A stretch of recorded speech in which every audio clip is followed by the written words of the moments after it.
ഇതാണ് dry fish, ഉണക്കമീൻ. എത്ര വൃത്തിയായിട്ടാണ് പാക്കിങ്. അടിപൊളി. അതിൽ അയില, ചെമ്മീൻ, ചെമ്പാൻ, ഉണക്കസ്രാവ്. ഇതെന്നത് അത് തന്നെയാണോ അതർ ഫിഷ്? അതൊക്കെ കൂടെ പറഞ്ഞ ഫിഷ്. ഇവിടെ സുൽത്താൻ ഇബ്രാഹിം. സുൽത്താൻ ഇബ്രാഹിം, ഉണക്കസ്രാവ്.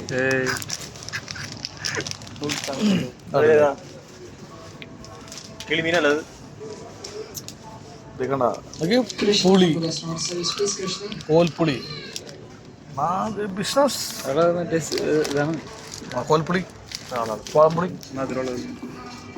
നത്തലി. നത്തോലി, നത്തോലി ചീരമീനല്ല, നീരാളി. അതെ, നീരാളി, കൂന്തള്. നമ്മുടെ നാട്ടിൽ നിന്ന് എക്സ്പോർട്ട് ചെയ്യാൻ പറ്റും. ഇതൊക്കെ അല്ല ഫിലിപ്പീൻസിന് പറഞ്ഞ സാധനങ്ങളാ. ഫിലിപ്പീൻസ് അല്ലത്, ഇത് നമ്മുടെ മലയാളികൾ അല്ലല്ല, മലയാളത്തിൽ ശരി.